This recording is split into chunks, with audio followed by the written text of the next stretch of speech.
अस्सलामु अलैकुम वरहमतुल्लाहि वबरकातुहु नहमदुहु व నుసల్లి అలా రసూలిహిల్ కరీం అమ్మా బాద్. సోదరులారా సోదరీమణులారా, ప్రస్తుత సమాజంలో ముస్లింలలో కొద్దిమంది ఎలా అయిపోయారంటే వారి కారణంగా నిజమైనటువంటి మంచి ముస్లింలను నమ్మడం చాలా కష్టమైపోతుంది. దానికి పెద్ద ఉదాహరణ ఏమిటి అంటే, కొందరు వారి అవసరాల నిమిత్తం డబ్బులు చేయబదులు అడుగుతారు.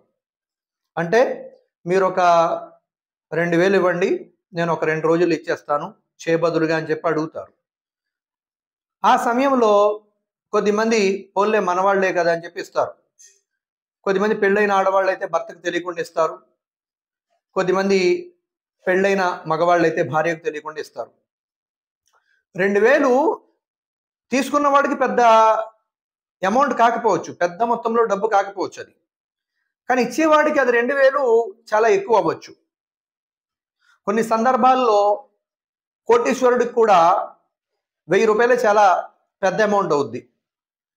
అయితే ఈ అప్పు ఎవరైతే తీసుకుంటున్నారో వారు తీసుకునేటప్పుడు మాట్లాడే విధానానికి, ఆ తరువాత ఎవరి దగ్గరైతే అప్పు తీసుకున్నారో, ఎవరైతే అప్పు ఇచ్చారో ఆ వ్యక్తి తీసుకున్న వ్యక్తిని అప్పు అడిగితే అతడిచ్చే సమాధానానికి భూమి ఆకాశానికి ఉన్నంత తేడా ఉంటుంది. నీ డబ్బులు ఏమన్నా తీసుకుని వెళ్ళిపోతాం అనుకుంటున్నావా? నీ డబ్బులు ఏమన్నా మేము దొంగిలిస్తాం అనుకుంటున్నావా అని చెప్పి ఇలా పెద్ద పెద్ద డైలాగులు వాడుతుంటారు. కానీ వారికి తెలియని విషయం ఏంటంటే, మీరు తీసుకొని వెళ్ళిపోని అవసరం లేదు, మీరు దొంగిలిస్తారు అనేటువంటి మీ మీద నింద కూడా వేయటం లేదు ఆ ఇచ్చిన వ్యక్తి. కానీ దైవ ప్రవక్త ముహమ్మద్ సల్లల్లాహు అలైహి వసల్లం చెప్పిన ఒక మాట మాత్రం మీరు గుర్తుంచుకోవాలి. మీరైనా నేనైనా అప్పు తీసుకుంటే ప్రవక్త వారు ఏమన్నారంటే, దైవ మార్గంలో వీరమరణం పొందిన వ్యక్తి కూడా అప్పటి వరకు స్వర్గానికి వెళ్ళడు, ఎప్పటి వరకు అయితే అతడు అప్పు ఉండి చచ్చిపోతాడు. అప్పు ఉండి చచ్చిపోతే ఆ వ్యక్తి దైవ మార్గంలో వీరమరణం పొందిన స్వర్గంకి వెళ్ళడు అన్నారు అల్లాహ్కి నబీ సల్లల్లాహు అలైహి వసల్లం. మాటలు ఏంటండి? మాటలా? ఈరోజు పెద్ద గడ్డాలు పెట్టేసి, టోపీలు పెట్టేసి, జుబ్బాలు వేసేసి నమాజులు చదువుతున్నట్టు పెద్ద పెద్ద మచ్చలు వచ్చేసిన వాళ్ళు కూడా కొద్దిమంది అప్పుల విషయంలో చాలా చండాలంగా ప్రవర్తిస్తున్నారు. నమ్మకం పోతుందండి మీలాంటి వాళ్ళు చేసే పనుల వల్ల. నిజమైన కష్టంలో ఉన్నవాడు, నిజమైన బాధల్లో ఉన్నవాడు, నిజమైన సమస్యల్లో ఉన్నవాడు ఎవరైనా అప్పు అడిగితే, ఆ టోపీ పెట్టుకున్న ఆయనకి ఎట్టాను రా బాబు 2000 అప్పు, ఆ టోపీ నాకు ఎట్టేసాడు, ఇంకా ఆడే ఇవ్వట్లా, నీకు 5000 నేను ఎక్కడి నుంచి ఇవ్వనని అడుగుతున్నారు. అప్పు తీసుకున్నారు, అప్పు తీసుకున్నప్పుడు తీర్చాల్సిన బాధ్యత ఉంది కదా.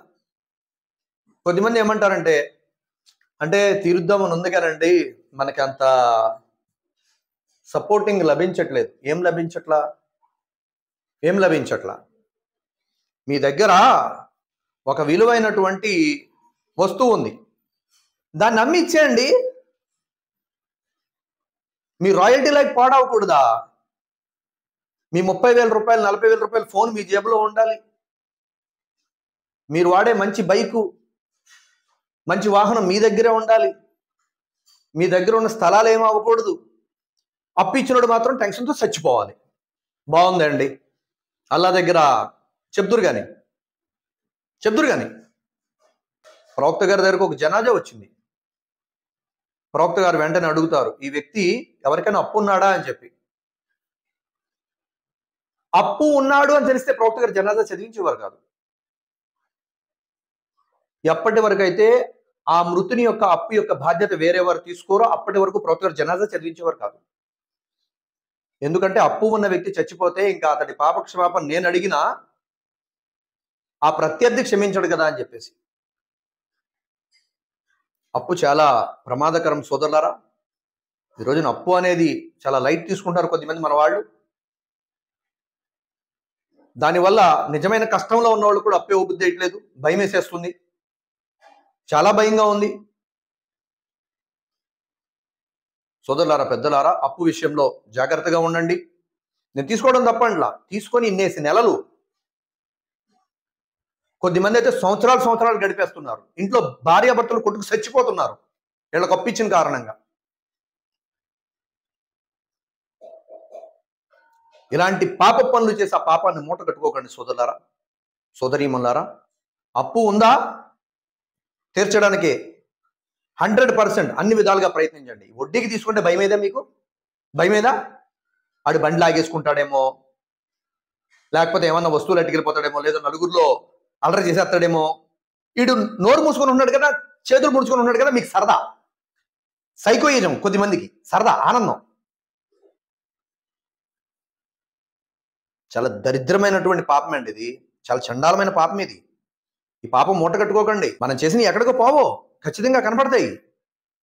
మనం చేసిన పాపాలు ఖచ్చితంగా మనం అనుభవిస్తాం.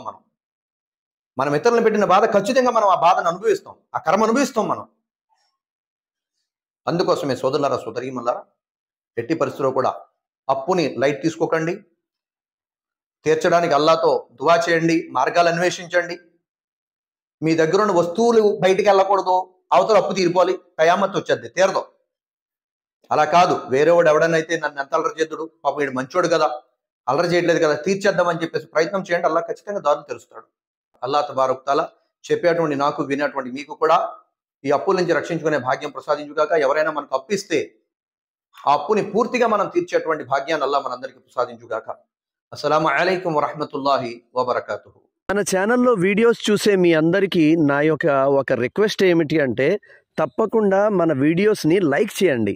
మీరు లైక్ చేయటం వల్ల ఏమవుతుంది అంటే యూట్యూబ్ మన వీడియోస్ని ఇంకా ఎక్కువ ప్రజలకు చూపిస్తుంది అనమాట. తర్వాత మీకు ఇంకా నచ్చిందనుకోండి, కాస్త కామెంట్ చేయండి, మాషా అల్లా, సుబ్హాన్ అల్లా, జజాకుముల్లా అని చెప్పి. ఇంకా నచ్చిందనుకోండి, తప్పకుండా మన ఛానల్ని సబ్స్క్రైబ్ చేసుకోండి, వీడియోస్ షేర్ చేయండి. జజాకుముల్లా.